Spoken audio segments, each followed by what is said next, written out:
अस्सलाम student, this is Arshad Khan from Karachi academy.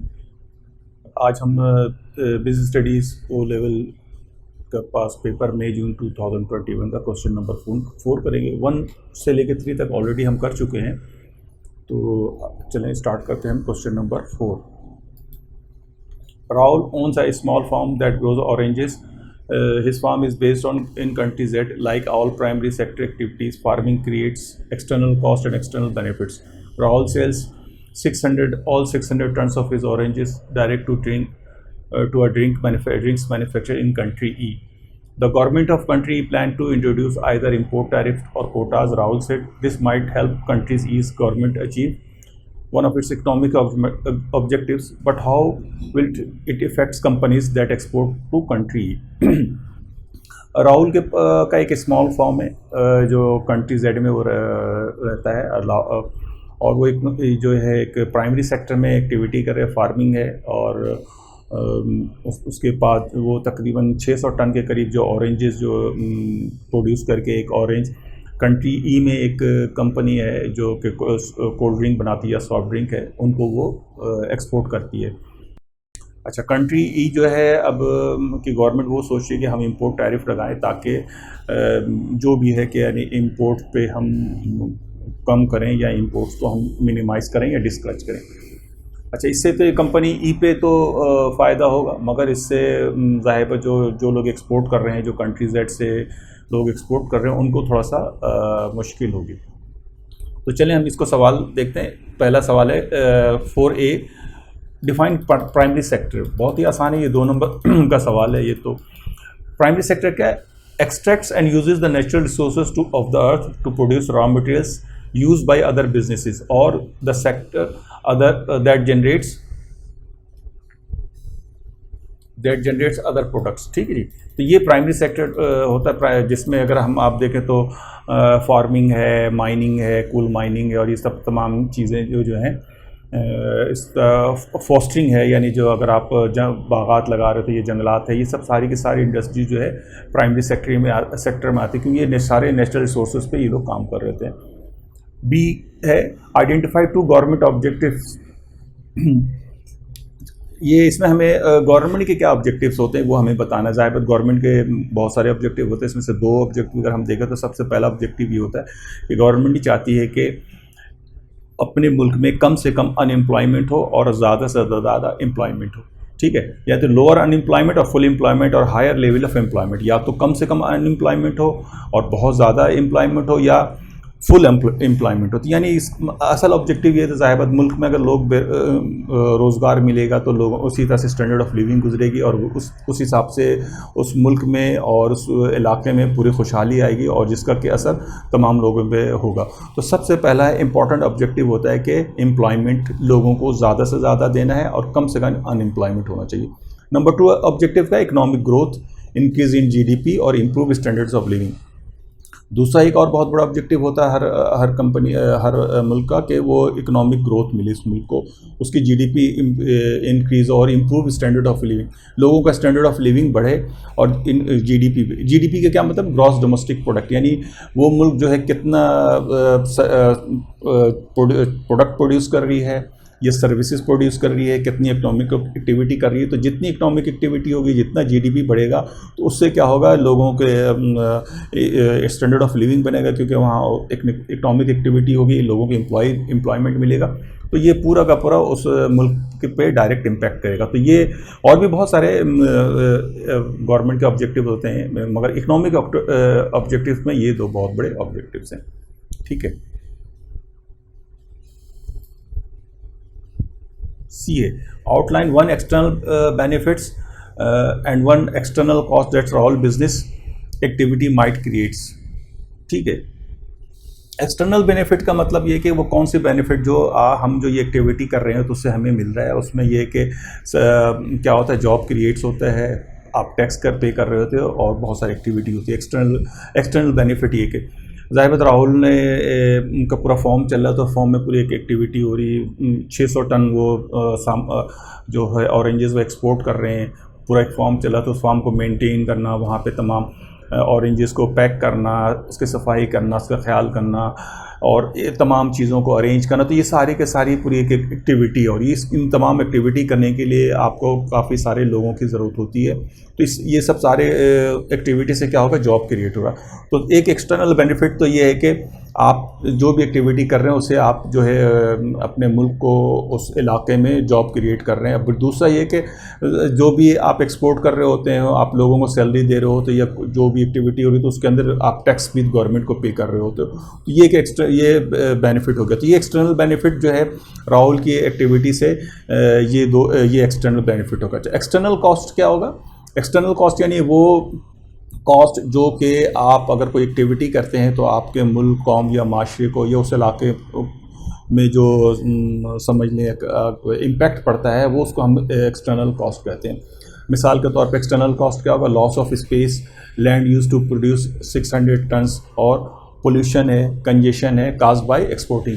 External cost में जैसे बताया कि मैंने कि वो तमाम चीज़ें जो कि आप एक्टिविटी करने से उस इलाके में जो इम्पैक्ट पड़ता है उसको एक्सटर्नल कॉस्ट कहते हैं। जिससे मिसाल के तौर पर ज़ाहिर 600 टन अगर ऑरेंजेस आपको पैदा करने के लिए बहुत बड़ी स्पेस चाहिए, तो वो स्पेस आपने ऑक्यूपाई कर लिया। अगर वही स्पेस ओपन रहता तो वहाँ पे और अच्छा माहौल हो सकता था। फिर पॉल्यूशन है, ज़ाहिर बात वहाँ पे पूरी पैकिंग हो रही है, एकदम गाड़ियाँ आ रही हैं, और आपके अगर छोटा मोटा प्रोसेस भी होता होगा जिसके अंदर आप फ्रूट को सफाई करते होंगे या वॉश करते होंगे, फिर वहाँ पे बहुत ट्रैफिक आ रही है, लोग आ रहे हैं, तो उस इलाके में कंजेशन बढ़ रहा है। और क्योंकि ज़ाहिर बात एक्सपोर्टिंग एक्टिविटी है, गाड़ी आ रही है, पैकिंग आ रही है, लोग आ रहे हैं, पूरे के सामान आ रही, चीज़ें आ रही, यानी आपके समझ कस्टमर भी आ रहे हैं, सप्लायर भी आ रहे हैं, आपके एम्प्लॉयज़ भी आ रहे हैं, सब लोगों का एक वहाँ पे एक बहुत एक्टिविटी है। तो क्या हो रहा है, वहाँ पोल्यूशन हो रहा है, कंजेशन। तो ये सब चीज़ें क्या है, एक्सटर्नल कॉस्ट। ठीक है जी, तो ये हो गया क्वेश्चन सी। अब हम आ जाते हैं क्वेश्चन डी। ये 4 नंबर का सवाल था। ये आपने आराम, मुझे उम्मीद है कि आपने इसको आराम से एक्सप्लेन समझ गए होंगे और आप इसको आराम से एक्सप्लेन कर लेंगे। क्वेश्चन 4D, ये हमारा 6 नंबर का सवाल है। Explain 2 advantage to Rahul's business of selling direct to manufacture. और दूसरा है, ठीक है, तो 2 एडवांटेज हमें बताने हैं कि अगर हम डायरेक्ट मैन्युफैक्चर को सेल करते हैं तो उससे हमें क्या फ़ायदा है।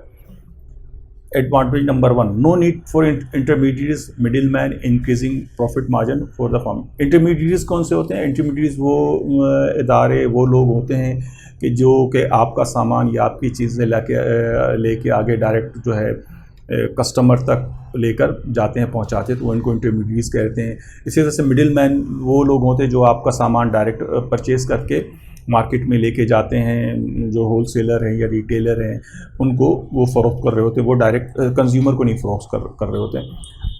अच्छा, जब इंटरमीडिएट्स और मिडिल मैन ख़त्म हो जाएंगे, बीच से हट जाएंगे, तो ऑटोमेटिक आपका प्रॉफिट बढ़ जाएगा, आपका प्रॉफिट मार्जिन बढ़ जाएगा, जिससे कि आपके जो कंपनी के ओवरऑल प्रॉफिट पे बड़ा इम्पैक्ट पड़ेगा और उसके सेविंग पे और सारी चीज़ों पे इफेक्ट पड़ेगा। इसका एक फ़ायदा क्या होगा, get good price of product. ज़ाहिर जब आप डायरेक्ट होलसेलर को, कंज्यूमर को चीज़ें फ़रोख्त कर रहे होंगे तो आपको अच्छे प्राइस मिले होंगे, क्योंकि बीच में मिडिल मैन या इंटरमीडिएट्स का कोई रोल नहीं हो रहा, उनका कोई मार्जिन नहीं होगा। वो जो अपना 5-10% जो भी आप मार्जिन रखते हैं वो मार्जिन ख़त्म हो जाएगा। इंक्रीज़ इन प्रॉफिट मार्जिन, ज़ाहिर जब आपको अच्छे प्राइस मिलेंगे तो आपका प्रॉफिट मार्जिन खुद ब खुद बढ़ जाएगा। पहले अगर आप 500 मिलियन आप कमाते थे तो हो सकता है आपका प्रॉफिट जो 600 मिलियन 700 मिलियन पे पहुंच जाए, क्योंकि आपके बीच में जो है मिडिल मैन और इंटरमीडिएट्स वो नहीं रहा, तो उससे आपका प्रॉफिट बढ़ जाएगा। Get extra amount to invest in the form. जब आपकी प्रॉफिट इंक्रीज़ होगा, आपके पास सेविंग बढ़ेगी, तो उसका असर ये पड़ेगा कि आपके पास अमाउंट एक्स्ट्रा आ गया, आपके पास जो है वो पैसे जो है आप फर्दर जो है अपने फॉर्म में इन्वेस्टमेंट कर सकते हैं, नई मशीनरी लगा सकते हैं, कुछ नए बीज खरीद कर सकते हैं, कोई और एक्स्ट्रा प्रोडक्ट भी वहाँ पे प्रोड्यूस कर सकते हैं अगर कोई आउट ऑफ द सीज़न है। तो बहुत सारी so many activities you can carry. आप जो वहाँ पे अपना हो सकता है कि वेयर हाउस बना लें, वहीं उसी के बिल्डिंग में वहाँ पे कोई ऐसा पोर्शन कर लें, और तो ये सब चीज़ें अगर आपके पास पैसे होंगे तो आप ये सब एक्टिविटी कर सकते हैं। नंबर 2 क्या है, better understand customer needs such as which type of oranges which can help maintain customer loyalty sales। अच्छा, दूसरा एक बहुत बड़ा एडवांटेज है, ज़ाहिर है जब आप बीच में इंटरमीडिएट्स नहीं है, मिडिल मैन नहीं है, तो आप डायरेक्ट कस्टमर से इंटरेक्ट कर रहे होते हैं, तो उससे फिर उनकी कस्टमर की रिक्वायरमेंट को समझने में बहुत फ़र्क पड़ता है। क्योंकि कस्टमर को कितने टाइप्स के ऑरेंजेस हैं आपको पता है कि तकरीबन 150 टाइप्स के जो है ऑरेंजेस हैं टेंट ऑरेंजेस हैं तकरीबन पूरी दुनिया में जो पैदा होते हैं, बहुत उसकी बहुत सारी वैरायटी हैं। कोई नेवल है, वेलमेरीन है, लीमा है, वो और बहुत सारे टाइप के ऑरेंजेस हैं। अगर आप जाके नेट पे देखेंगे तो सो मेनी, कोई रेड ऑरेंज है, कोई किस किस्म का है। तो अब क्या है कि जब आप डायरेक्ट कस्टमर से मिल रहे होते तो उसकी रिक्वायरमेंट को समझने में आसानी होती। आपके जो प्रोडक्ट जो है, समझ लो ये नहीं होता कि अगर आपने कस्टमर को रिक्वायरमेंट कुछ और आप दे रहे हैं कुछ, तो उससे ये हो सकता है कि शायद आपको प्राइस अच्छा नहीं मिले, प्रॉफिट अच्छा नहीं मिले। तो ये एक एडवांटेज है। तो स्टूडेंट ये दो एडवांटेज है। आप उम्मीद आप इसको अच्छे से समझ गए होंगे, इसको आप आराम से एक्सप्लेन कर सकते हैं। अच्छा, ये हमारा लास्ट सवाल आ गया है कि do you think that introduction of import tariff is likely to have a greater effect than the introduction of import quotas on exporting business? Justify your answer. कि क्या इंपोर्ट टैरिफ्स लगाने से इसका बड़ा इम्पैक्ट पड़ेगा या इंपोर्ट कोटा लगाने से जो कंपनीज जो एक्सपोर्ट कर रही हैं उन पे? तो पहले हम समझ लेते हैं कि इंपोर्ट टैरिफ क्या है, इंपोर्ट कोटाज क्या है। Import tariff, the most common way to protect one's economy from import competition is to implement the tariff and structure, that is to say tax on imports. In generally, a tariff is any tax or fee collected by a government of the importing nation. Import tariff का मतलब है कि जो भी company कोई चीज़ अगर import कर रही है तो वो उस पर एक टैक्स लगा देती ताकि लोगों को डिस्करेज किया जाए और प्राइस बढ़ जाएगी तो लोग कम से कम ख़रीदेंगे। तो ये इंपोर्ट एक टैरिफ होता है। और जो एक्सपोर्टर होता है उसको समझ लीजिए वो तो बेयर नहीं कर रहा होता, मगर ज़ाहिर नीचे जो है जो आप इंपोर्टर है उसको इंपोर्टर को पे करना पड़ता है। उसका ऑटोमेटिक असर एक्सपोर्टर भी पड़ता है, क्योंकि फिर लोग उसकी कम से कम चीज़ें ख़रीदने लगते हैं क्योंकि उसको रेट बढ़ जाते हैं। May lead to an increase in the price of goods, makes goods more expensive, which makes the products less competitive, leading to fewer sales और less revenue। ज़ाहिर है जब आप इंपोर्ट कोटा लगाएंगे तो उसमें ऑलरेडी जो पहले मिसाल के तौर पे पहले इंपोर्टिंग कंट्री को एक चीज़ 5 रुपये की पड़ती थी, तो जब इंपोर्ट टैरिफ गवर्नमेंट उस पर 1 रुपये लगा देती फ़र्ज़ करे पर पीस पे, तो ऑटोमेटिक 6 रुपये का हो जाएगा। तो उसका मतलब है कि 15-20% आपका प्राइस इंक्रीज़ हो गया। जब प्राइस इंक्रीज़ हो गया तो क्या हुआ कि वो जो प्रोडक्ट जो है कि लेस कम्पिटिटिव हो गई और उस पर जो आपको कम से कम रेवेन्यू मिल रहा है, क्योंकि आप पूरा का पूरा जो है प्राइस इंक्रीज़ जो है ना कस्टमर को पास ऑन नहीं कर सकते। अगर करेंगे तो उसका बहुत ज़्यादा इम्पैक्ट होगा, तो उससे थोड़ा सा आपको लेस रेवेन्यू हो जाता है। बिजनेस में decide to maintain price, not pass on price increase to customer, reducing profit margin. ज़ाहिर है जब आप चाहते हैं कि यार हम अपने बिज़नेस को मेंटेन करें तो बहुत सारी सूरतों में ये होता है कि फिर आप कुछ प्राइस खुद बेयर करते हैं और तमाम का तमाम जो प्राइस है वो कस्टमर को नहीं पास ऑन करते हैं। अच्छा, कोटा क्या होता है? The government restriction on quantities of a particular commodity that may be imported with in a specific period of time, usually with the goal of protecting domestic products of that company, that commodity from foreign competition. Quotas will limit amount of goods that can be brought into a country, which will reduce the supply, reducing potential sale revenue. May have to find new market for remaining products, store leftover inventory, increasing storage cost, increasing total cost. अच्छा, कोटा में और मुश्किल हो जाती है exporting country के लिए, क्योंकि देखें वो तो एक्सपोर्टिंग कंट्री एक जैसे मिसाल के तौर पर राहुल के पास तो 600 टन की कैपेसिटी है, और अगर फ़र्ज़ करिए अगर ये कंट्री ई जो है वो कहती है जी नहीं जी आप जो है सिर्फ 200 टन या 300 टन आप एक्सपोर्ट कर सकते हैं, क्योंकि कोटा लगा दे। इंपोर्ट टैरिफ में तो ये कि आप जितना चाहें सामान भेज सकते हैं, मगर कोटा में क्या होता है एक लिमिट लग जाती है कि भाई इससे ज़्यादा आप नहीं सामान भेज सकते। जब इससे ज़्यादा सामान आप नहीं भेज सकते, नहीं एक्सपोर्ट कर सकते हैं, तो उससे क्या होता है कि फिर वो जो एक्सपोर्टिंग कंट्री उसके लिए बहुत मुश्किल हो जाती है, क्योंकि उसको फिर वो सब चीज़ें स्टोर करनी पड़ती हैं, पूरे स्टोरेज कॉस्ट बढ़ जाती है, और स्टोरेज कॉस्ट बढ़ेगी तो टोटल कॉस्ट बढ़ जाएगा, फिर उसका रेवेन्यू रहेगा नहीं। तो ये एक कोटा से एक्सपोर्टिंग कंट्रीज़ को बहुत मुश्किल होती है, क्योंकि कोटा लगने से फिर उनके पास जो चीज़ें लेफ़्ट ओवर ज़्यादा हो जाती हैं वो उनको अपनी फिर प्रोडक्शन कैपेसिटी को इंक्रीज़ करना पड़ता है, डिक्रीज़ करना पड़ता है, जिसका कि इम्पैक्ट उनके ओवरऑल इकोनॉमी में, ओवरऑल प्रोडक्शन साइकिल में सब जगह पड़ता है। तो कोटा जो ज़्यादा सही नहीं है as compare to import tariff. हम जस्टिफिकेशन देखते थे। कोटा में limit the amount of goods that can be brought in to a country. जैसे मैंने बताया कोटा से ना एक लिमिट लगा दी जाती है कि इससे ज़्यादा आप चीज़ नहीं बेच सकते, which reduce the supply. Reduces the supply, जिससे कि सप्लाई रिड्यूस हो जाती। Whereas tariff could increase the price of goods leading to lower demand. मगर जब आप टैरिफ लगाते थे तो चीज़ की कीमत बढ़ जाती, मगर उसकी की डिमांड कम नहीं होती। ठीक, तो I think tariffs are likely to have less effect as at least you can still export the amount you want. तो टैरिफ में कम से कम ये रहता है कि चलें ठीक है, जितना आप एक्सपोर्ट कर सकते हैं, जितना आपके आप कॉस्ट बेयर कर सकते हैं, आपकी कंपनी, आपकी ऑर्गेनाइजेशन, तो आप उतना एक्सपोर्ट कर सकते हैं, क्योंकि टैरिफ है। आप ठीक है, आपने बोला चलो यार मैं थोड़ा सा और ड्यूटी बर्दाश्त कर लेता हूँ, मगर चलें मेरे पास जो सामान है उस सामान को तो मैं निकालूँ। अच्छा, अगर तो ये इसमें ये रहता है। एंड कस्टमर में still be prepared to pay the extra fare, whereas quotas could reduce the or restrict the possibility of any sale। से ज़ाहिबत अब देखें जो लोग वेल टू डू हैं, अच्छे पैसे वाले, इनका हाई इनकम वाले लोग हैं, तो वो तो चलें अगर रेट बढ़ भी जाएगा तो वो ख़रीद लेंगे, मगर जब एक चीज़ अवेलेबल ही नहीं होगी तो वो ख़रीदेंगे कैसे। तो इसलिए अगर इंपोर्ट टैरिफ लगता है तो उसका इम्पैक्ट कम आता है एज़ कम्पेयर टू कोटास, क्योंकि कोटास में तो सप्लाई बहुत कम होगी नंबर 1, और जब सप्लाई कम होगी तो लोग जो वेल टू डू लोग होंगे वो भी नहीं ख़रीद पाएंगे।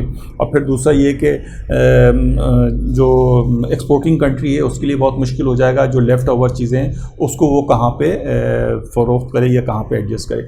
मगर टैरिफ में तो ये है कि एक्सपोर्टिंग कंट्री थोड़ा सा बेयर कर लेती है कॉस्ट और वो उसको आगे जाने देती है, और इसी तरह जो इंपोर्टिंग कंट्री वो भी थोड़ा सा अगर बेयर कर लेती तो वो भी चीज़ों को आगे जाने देती। तो और लोग अगर थोड़ा बहुत प्राइस इंक्रीज़ को बर्दाश्त भी कर लेते हैं, और जो अच्छे वेल टू डू लोग होते हैं वो तो पूरा का पूरा इसको आराम से बर्दाश्त कर लेते हैं, और इस तरह से आपकी पूरी प्रोडक्ट सेल होती है। तो student, here is the end of question 4, और मुझे उम्मीद है कि आप क्वेश्चन आपको अच्छे से समझ में आ गया होगा। आप जाके तमाम वीडियोज़ को हमारे वॉच करें या देखें, और उसमें कोई भी ऐसी चीज़ है आप जो समझते हैं कि आपको और क्लैरिफिकेशन चाहिए तो आप हमें बताएं, और तो हम इंशाअल्लाह ताला उसको ज़रूर आपकी रिक्वायरमेंट को पूरा करें। Thank you.